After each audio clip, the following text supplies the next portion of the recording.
I still think about what happened at that motel a few years back. I was 34 and working as a traveling salesman. I was stuck in a small, desolate town because of a sudden storm. The motel looked old and worn, with flickering neon lights and a creepy vibe. It was right next to an abandoned amusement park. At the time, I thought it was just a place to crash for the night. When I checked in, the woman at the front desk barely said a word. She handed me the key and nodded slightly. My room was small, but it worked.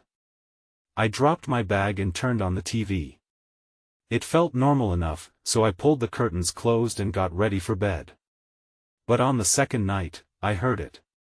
A rhythmic tapping from above me. I thought it was probably maintenance work or a late traveler. I rolled over, annoyed by the noise, but I convinced myself it would stop. It didn't. The tapping grew louder, persistent, like it was trying to get my attention.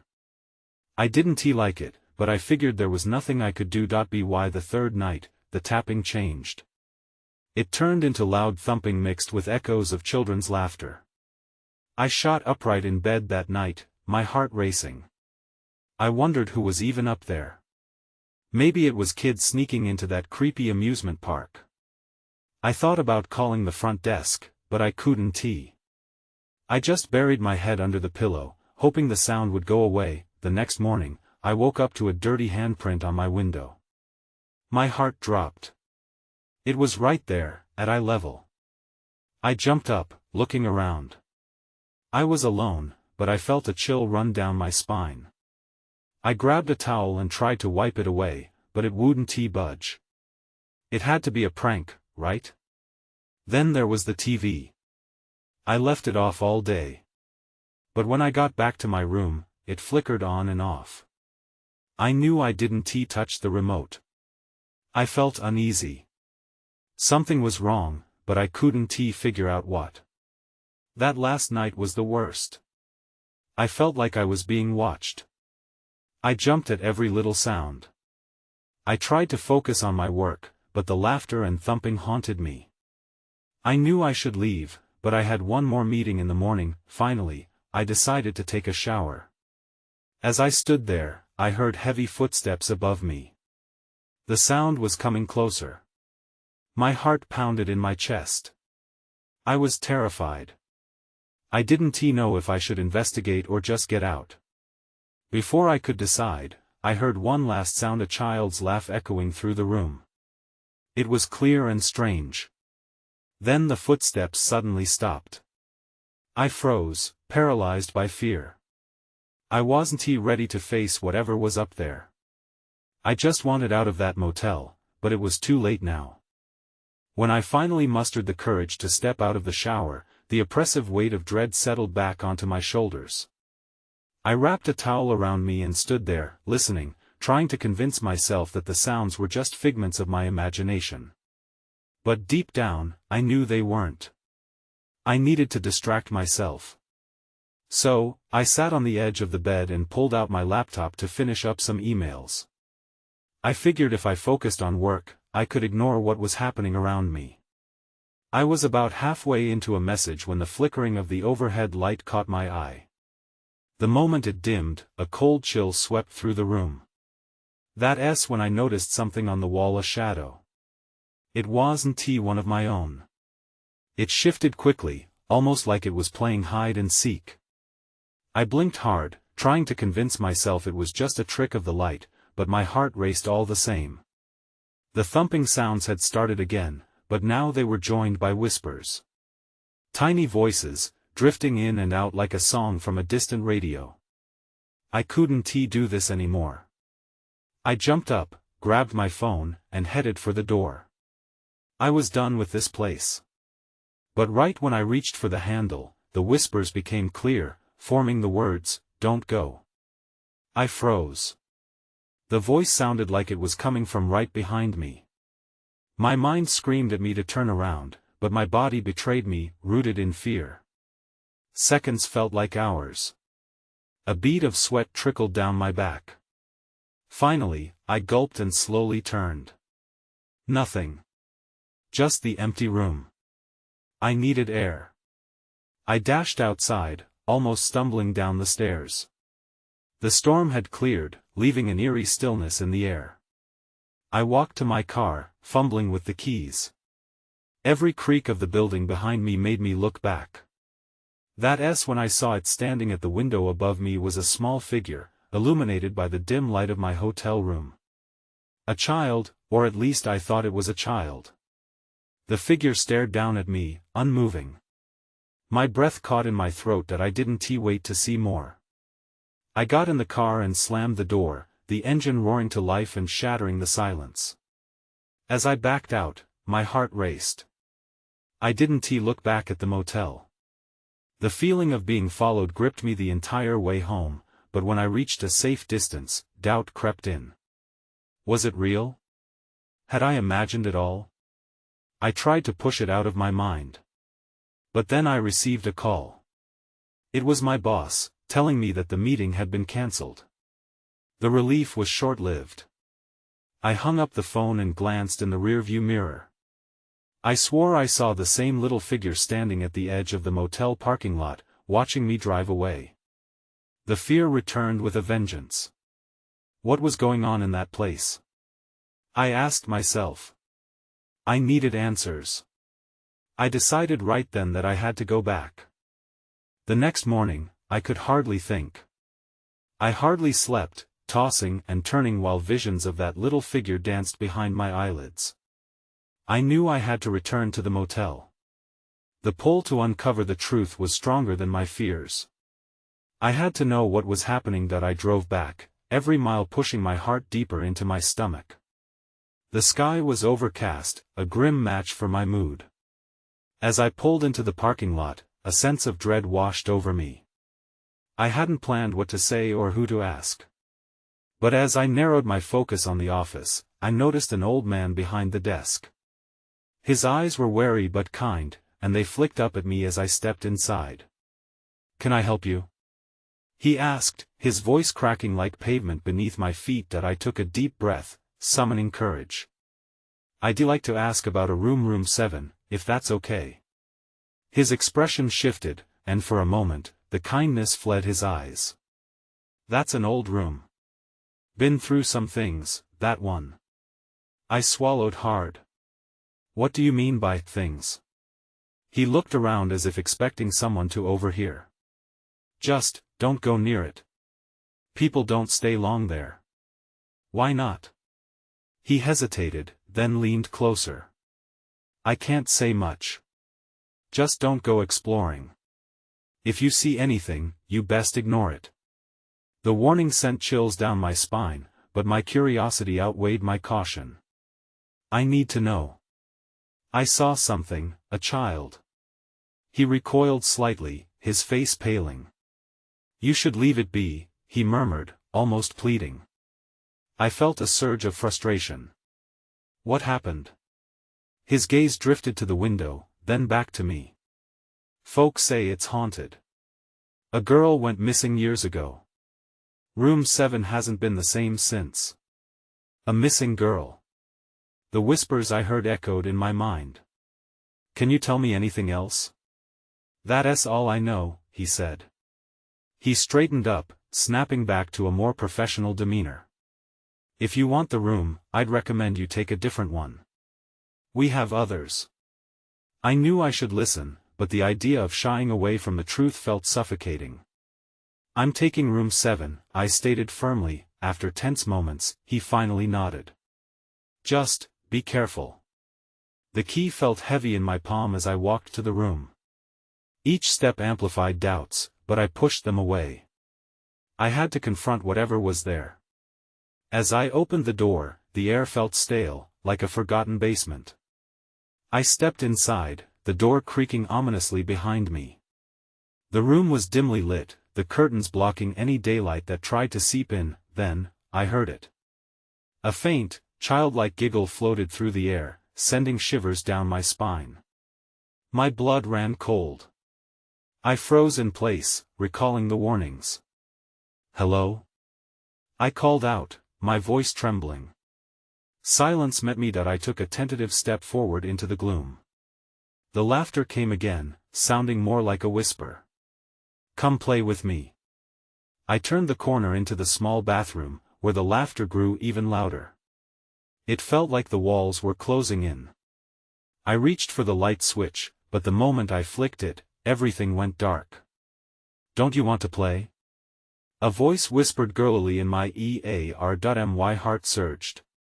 I took a step back, but the door slammed shut, trapping me inside. I gasped, my breath catching in my throat. Panic coursed through me. I could barely make out shapes in the pitch-black room. Adrenaline kicked in, and I rushed toward the door, but it wouldn't budge. I pounded against it with my fists, desperation tightening my chest. "Let me out. Please." I shouted, my voice echoing in the oppressive silence. That same giggling voice surfaced again, this time more insistent. "Stay and play. Get away from me." I screamed, backing against the wall. My eyes strained against the darkness, desperate to spot anything that could help me. Just then, a faint light flickered into existence. It came from the corner of the bathroom.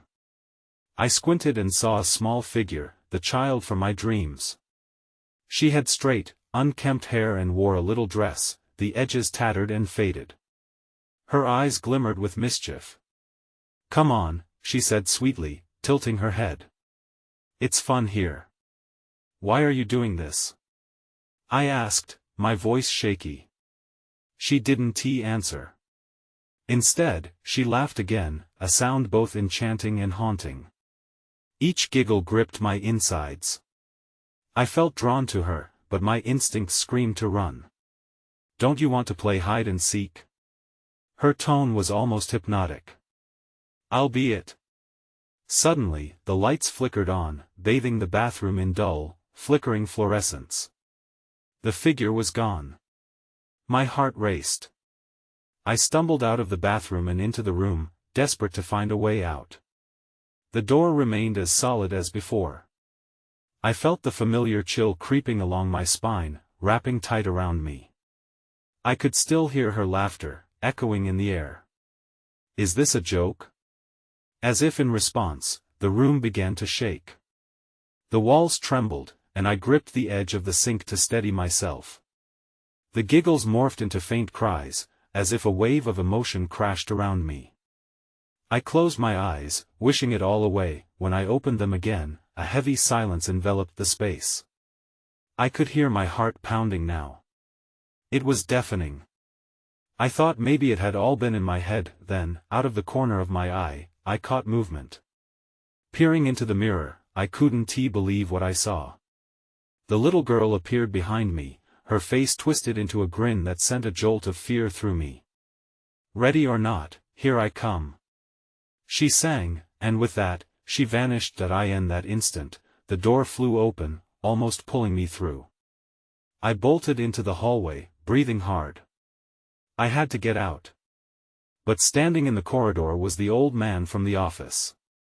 His face was grim, and he raised a hand as if to stop me. "You should have never gone in there," he said, his voice low. "You don't know what you've done."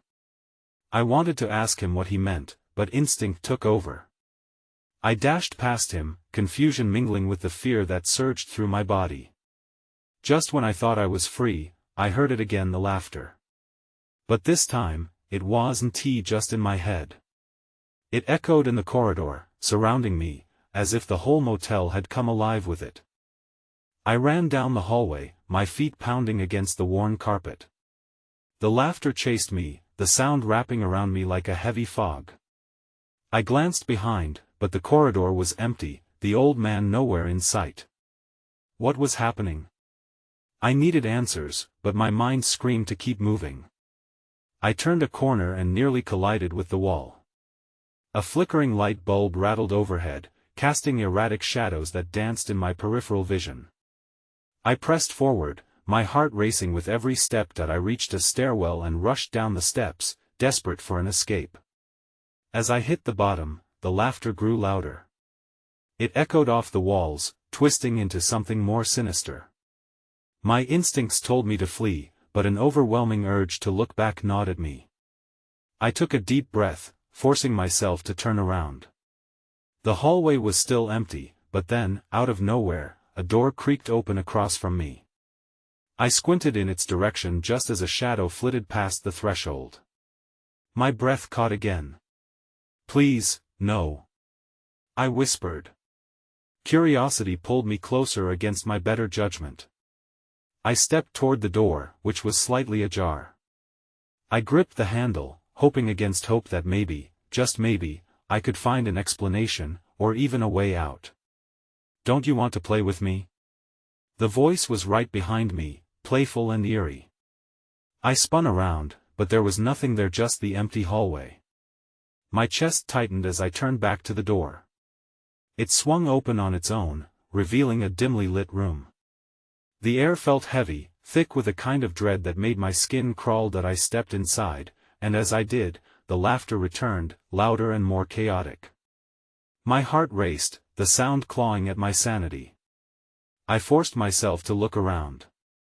The room was a mess, overturned furniture and scattered toys littering the floor. It was a child's playroom, but it felt utterly forsaken. Then I noticed the old-fashioned dollhouse sitting on the shelf against the wall. This wasn't just any dollhouse, it looked eerily similar to the motel itself. Each tiny room was furnished with intricate detail. As I stepped closer, it felt like the walls of the dollhouse were watching me, trapping something sinister inside. "What are you?" I asked, almost pleading with the room. Suddenly, a doll that resembled the little girl from my dreams appeared in the window of the dollhouse, staring directly at me. Her eyes were dark and deep, glimmering with that same haunting mischief. "What brings you here?" she echoed. I stumbled back, the laughter morphing again into a chorus of whispers. I spun around, searching for an escape, when the door slammed shut behind me. The wall pulsated, as if it were alive. Then everything went dark. An oppressive silence replaced the chaos. My breath quickened. I was trapped, the laughter fading but my fear intensifying. That's when I felt a cold hand on my shoulder. I turned, my heart sinking. I blinked hard, straining to make sense of what was happening. The darkness wrapped around me like a heavy blanket. The hand on my shoulder was icy, sending a shiver racing through my spine. I couldn't bring myself to turn completely. Fear had a grip on me, making my body rigid. "Who's there?"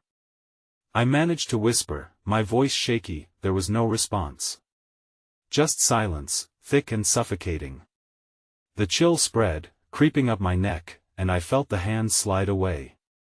I startled, spinning around to face the corner of the room, but it was completely empty. Then, a flicker of light illuminated the space. My eyes adjusted, revealing the old dollhouse glimmering in the dim light. Something shifted inside, like tiny figures moving behind the glass. I took a step back, my instinct screaming for me to run. "Stop!" I shouted, but my voice echoed back like a taunt. I needed to know what was happening. Horror movies always told me curiosity killed the cat, but I had little choice. I approached the dollhouse again, peering into the tiny windows.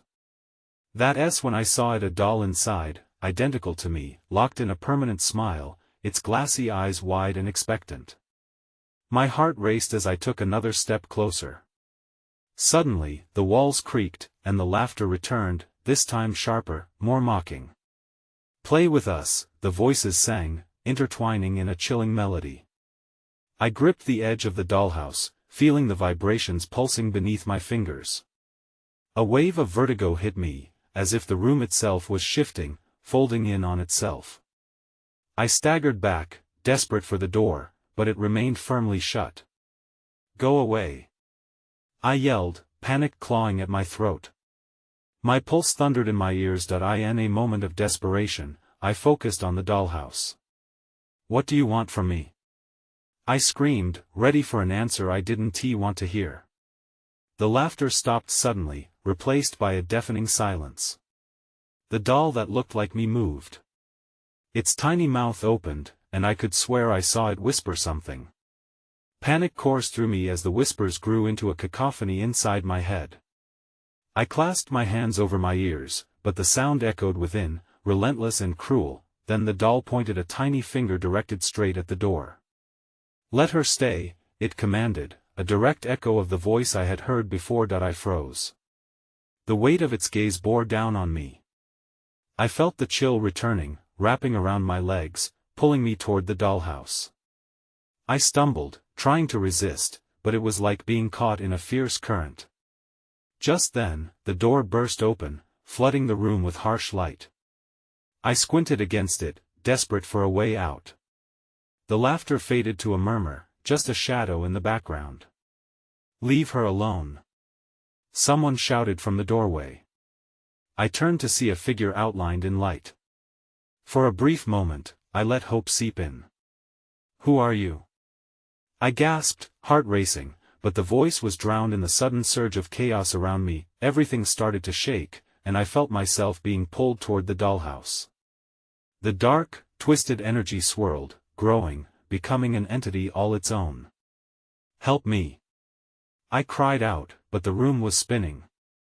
And then, just like that, I was falling. I hit the ground hard, the impact knocking the breath from my lungs. I scrambled to my feet, disoriented and gasping. The room was gone, replaced by a small, dingy motel room. The smell of mildew was thick in the air, and the flickering light bulb overhead buzzed like an angry bee. I blinked, trying to understand what had just happened. Where was the dollhouse? Was any of that real? I was alone now, but the echoes of laughter still lingered in my ears. I took a cautious step forward, my heart racing. "Hello?" I called out, my voice trembling in the stale air. No reply came back, just the hum of the overhead light. As I looked around, I noticed the room was empty aside from a small writing desk in the corner. A stack of papers was sprawled across its surface, some white, some yellowed with age. I moved closer, drawn to the possibility of finding clues about this place. My fingers trembled as I picked up the top sheet. It looked like a journal entry, filled with scrawled handwriting. "The dollhouse is a trap," it read. "Those who enter cannot leave. They need a vessel. They need you." I dropped the paper, my pulse quickening. The words bled into my thoughts like poison. I remembered the doll that looked like me, its gaze a mirror to my own. "A vessel," I whispered, suddenly feeling sick. I turned to the window, pushing aside the faded curtain. Outside, the parking lot was empty, save for a single, rusting car parked in the far corner. My gut twisted as I noted the way the shadows clustered beneath it, unnatural shapes that seemed to flicker and pulse. Just then, a knock echoed from the door. I spun around, dread pooling in my stomach. "Who's there?" I called out, my voice stronger this time. "Open up, please." A voice replied, edged with urgency. "You have to let me in." I hesitated. Fear clashed with a rising curiosity. I needed to know who it was, but the lingering dread told me to stay quiet. "Please. They're coming." The voice pleaded again, panic rising. "You're in danger." The urge to flee surged within me, but something forced me to the door. I placed a trembling hand on the knob, my mind racing. Who was out there? Was it truly a person or another trick? Just as I was about to twist the knob, a whisper floated over my shoulder. "Don't let them in. You must stay." I froze, horror sweeping through me. I glanced over my shoulder, but no one was there. The shadows in the room seemed to thicken, surrounding me like a net. Just then, the knock came again, harder this time, shaking the door. "Let me in." Before I could react, the door rattled violently, as though someone on the other side was trying to break through. A void of terror loomed over me. What would I do? Should I open the door or keep it shut? The walls of the room felt like they were closing in, and I could only think of one thing: I needed to know what lay beyond.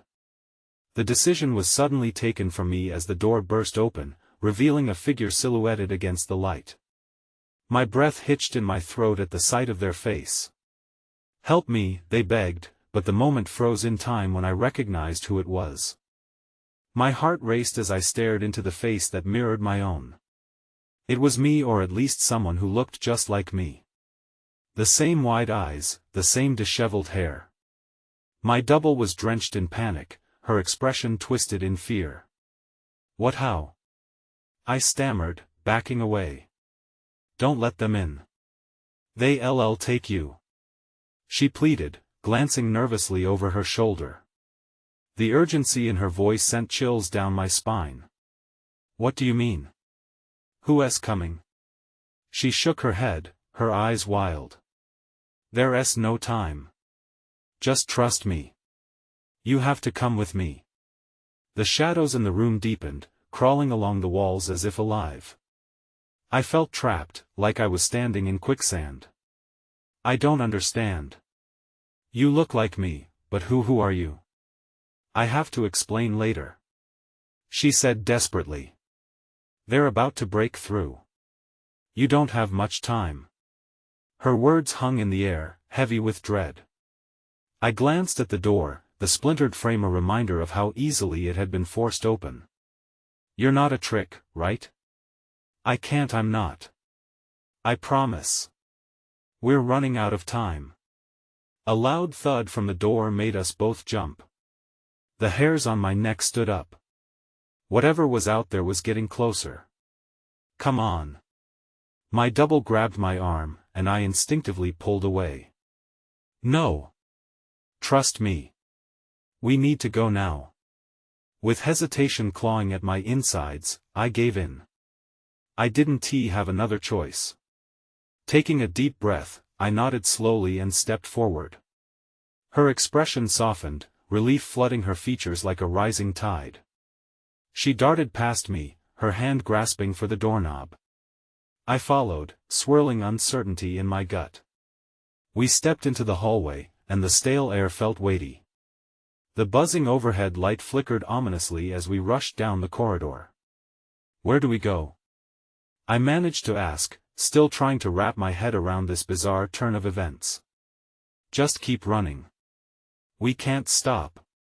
We dashed past darkened doors, the feeling of eyes watching us intensifying with each step. The pounding in my chest matched the rhythm of our hurried feet. I turned back to see if something had followed us, but the hallway seemed to stretch infinitely, swallowing the light behind us. "What are we running from?" I shouted over the pounding of my heart. "The dolls. They'll want you back. They'll do anything to take you." Her words struck me like lightning. My mind flickered back to the dollhouse, the way that doll had stared at me with a hunger I could sense. "Dolls? Yes. Just keep moving." She pulled me around a corner, and everything darkened around us, then everything went dark. I opened my eyes to find myself on the cold floor of an unfamiliar room. My heart was still racing. I could barely remember how we had gotten here. "Are you okay?" my double asked, kneeling beside me. I nodded, still dazed. "What happened?" "I think they got confused," she explained, glancing back towards the dark hallway we had just fled. "We need to keep moving." I pushed up to sit and took a minute to gather my thoughts.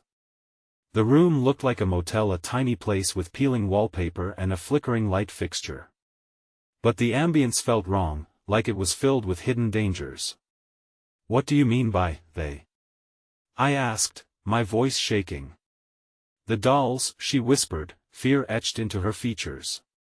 "They can take on any form. They've been hunting you since you found that dollhouse." I swallowed hard, trying to process the implication. "So, those dolls are real? Like, alive?" "Yes." Her eyes were wide, frantic. "You might not believe me, but they can disguise themselves. They look like us, or something around us. It's hard to tell who is real." I stifled a shiver. "How do we stop them?" "I don't know. We need to find a way out of here, away from the motel. They'll come looking." Just as she spoke, there was a faint sound, a rustling noise from behind the door. My breath hitched. I glanced at the door, then back at her. Is that them? She nodded slowly, eyes glued to the door handle. We need to go now. We both stood up, and she pulled me towards the only window. It was locked tight, the glass dusty with age. Frantically, I pressed against the pane, trying to see the outside world through the grime. The street was eerily quiet, devoid of any movement. I don't think we can go out that way, I muttered, disappointment washing over me. Then we have to focus on the door, she said, determination flickering in her eyes. We backed away from the window and faced the door as the rustling grew louder. There was a rhythmic tapping, a sound like tiny feet scuttling against the floor. My mind raced as I connected the dots. Do they know we're in here? Probably. We need to look for something to defend ourselves, she said, scanning the room. I spotted a metal chair wobbling on a rickety table. What about that? I pointed. Suddenly, the tapping stopped. A suffocating silence enveloped the room, broken only by my shallow breaths. I exchanged a glance with my double. Get ready, she whispered. Before I could respond, the door burst open. I instinctively lunged for the chair, raising it high over my head. That's when I saw it. A doll, standing just inside the doorframe, its porcelain face twisted in a grotesque grin. Run! She shouted, just as we darted towards the opposite wall. I looked back. The doorframe was filling up with more dolls, lots of them, their small bodies pressing against each other, their eyes fixed on us. I felt a jolt of terror. We were out of options. They were coming, and there was nowhere to hide. I ran alongside my doppelganger as we veered toward the far side of the room. Time stretched, each second dragging my fear heavier down. She was right beside me, but somehow she felt a world apart, like an echo of my own frantic thoughts. Where do we go? I screamed over the pounding of our hearts. The dolls were relentless, pouring into the room like a wave of porcelain terror, their straightened limbs and lifeless eyes a haunting reminder of our impending doom. Back to the hallway, she urged, her gaze darting between the wall and the door. Maybe we can find a staircase. It's our only chance. As we crashed through the doorway, I felt the temperature drop. The laughter surrounded us again, undulating like a sinister wind, pushing us toward an unseen precipice. I thought I could hear distinct voices now, each whisper sharp with malice, spilling from every crack and crevice in the walls. Can't you hear them? I yelled, stumbling as I barely dodged a flurry of tiny hands reaching for me, brushing against my skin like cold mist. Yes. Focus. She shouted back. If we get to the stairs, we can lose them. We barreled down the dim-lit corridor, racing against time as the thumping grew louder behind us, a cacophony of footsteps echoing in a chorus of mirthless giggles. I could almost feel their anticipation, as if they thrived on our fear. Our only solace was the fading light that guided our way. If only it could provide safety. The old man's words rang in my ears, they want you. But who they were remained a mystery, one I hoped to unravel before it was too late. That we turned a corner and found the stairwell. It was narrow and lined with peeling wallpaper that appeared to close in on us. This way, she yelled, and we sprinted down the first flight of stairs. The light was nearly gone now, casting deep shadows that seemed to stretch on indefinitely. I took a glance back, feeling a tug in my gut. My heart lurched at the sight of the dolls spilling down the steps, their eyes glinting with something sinister as they tumbled after us. They're gaining, I shouted. Faster, she urged, and we propelled ourselves forward, barely managing to keep ahead of the horror in pursuit. At the landing, I felt a rush of despair as I realized we were facing another door. It was heavy and solid, an apparent escape but perhaps a terrible trap. My doppelganger hesitated, shooting a scared look back over her shoulder. Do you think it will hold? Only one way to find out. I yelled, and we both slammed against the door. It blasted open, and we stumbled into a dimly lit parking lot. The air outside was a sudden relief, cool and suffused with the promise of freedom. But we barely paused. We sprinted toward the nearest car, my heart hammering. I fumbled with the door, adrenaline racing through my veins as I tried to get it open. "Come on!" I shouted, desperate. Finally, the door gave way, and we both dove inside, slamming it shut behind us. I fumbled for the ignition, hands shaking with a mix of relief and terror. Just as the engine roared to life, I caught a glimpse in the rearview mirror. The dolls stood by the edge of the road, their porcelain faces eerily illuminated by the headlights, still and silent now. They didn't run after us, they just watched, lifelike and unmoving. A chill swept over me, and despite our escape, the sensation of being hunted lingered. Did we get away?" I asked, breathless. "I think so," she whispered back, but the uncertainty lingered in her voice like a fog. As I backed out of the parking lot, I felt a strange reluctance to leave that place behind, like a half-remembered nightmare I couldn't quite shake off. I glanced one last time in the rearview mirror, but the dolls had disappeared, leaving only darkness behind. But a nagging question remained lodged in my mind: had we truly escaped them? Or had we unknowingly carried a piece of that sinister world into our own? Would we wake up one day to find their laughter echoing in the shadows of our everyday lives? With a trembling breath, I accelerated onto the road, the comforting hum of the engine a stark contrast to the heaviness in my chest. I didn't look back, but deep inside, I knew this wasn't over. The echoes of laughter still danced on the edge of my mind, promising I would never be free from what I had let in. I moved to a different city shortly after that night, hoping the distance would quell the unsettling memories. But sometimes, in the stillness of dusk, I still hear distant laughter and wonder if the dolls wait for me in the dark, biding their time.